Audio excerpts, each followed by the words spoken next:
24/5 को एक पीड़िता ने थाना बर्रा पर अपनी पुत्री के अपहरण के संबंध में एक FIR अपराध संख्या 172/26 दिनांक 24/5 को दर्ज कराई थी, जिसमें उसने 2 लोगों पर आशंका व्यक्त की थी कि इन लोगों ने उसका अपहरण करके और उसको हत्या के उद्देश्य से ले गए हैं। इस पे हमारी विवेचना प्रारंभ हुई और उसमें जो नामजद थे FIR में विवेक पटेल और देवकांत उत्तम, उनकी तलाश शुरू की गई।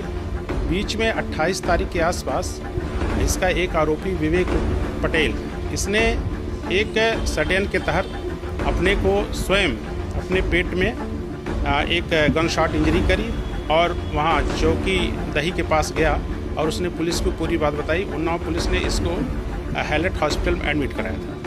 इसकी सूचना थाना बर्रा पे भी आई थी। चूँकि ये हमारे अपराध संख्या 172 का एक आरोपी भी था, इसलिए हमें इससे पूछताछ भी करनी थी। तो तत्काल वहाँ पर एक पुलिस पिकेट लगाई गई और जब ये वहाँ से डिस्चार्ज हुआ तब फिर इससे और गहराई से पूछताछ की गई।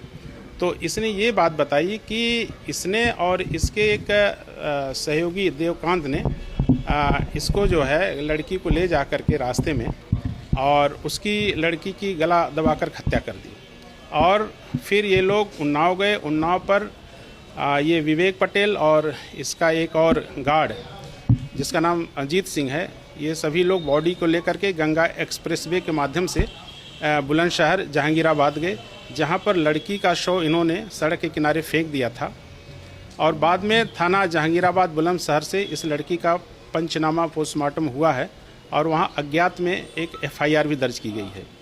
चूँकि इसका शव काफ़ी जीर्ण शीर्ण अवस्था में था, इसलिए मृत्यु का कारण स्पष्ट नहीं हो सका। इसमें हम लोग सभी पहलुओं पर गहराई से छानबीन कर रहे हैं।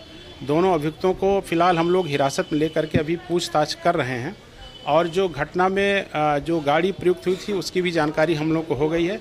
गाड़ी की भी बरामदगी का प्रयास जारी है और इसमें जो लोग भी दोषी हैं उसमें उनके विरुद्ध सख्त से सख्त, कठोर और विधिक कार्रवाई की जाएगी। सर, अभी तक में हत्या की वजह क्या सामने आई? अभी इसका प्रेम प्रसंग की एक बात बताई जा रही है, लेकिन शेष विवेचना और अन्य कारणों की हम लोग बहुत ही गहराई से जांच कर रहे हैं। जैसे तथ्य सामने आएंगे आपको उसी के अनुरूप अवगत कराया जाएगा।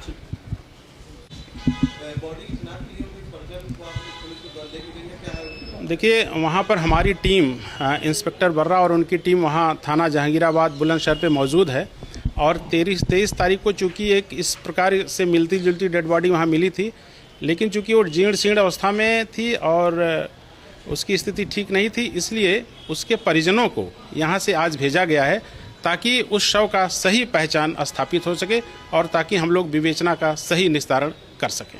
सर, इस पूरी घटना में कुछ यूट्यूबरों का नाम भी सामने आ रहा है जो इसमें शामिल थे। इसमें किसी यूट्यूबर का फिलहाल घटना में शामिल होना नहीं बताया जा रहा, लेकिन दूसरे तरीके से 1-2 लोगों का नाम आ रहा है और उन सभी की भूमिका का हम लोग गहराई से जांच कर रहे हैं। अगर उनका भी दोष मिलेगा तो उन पर भी कार्रवाई की जाएगी।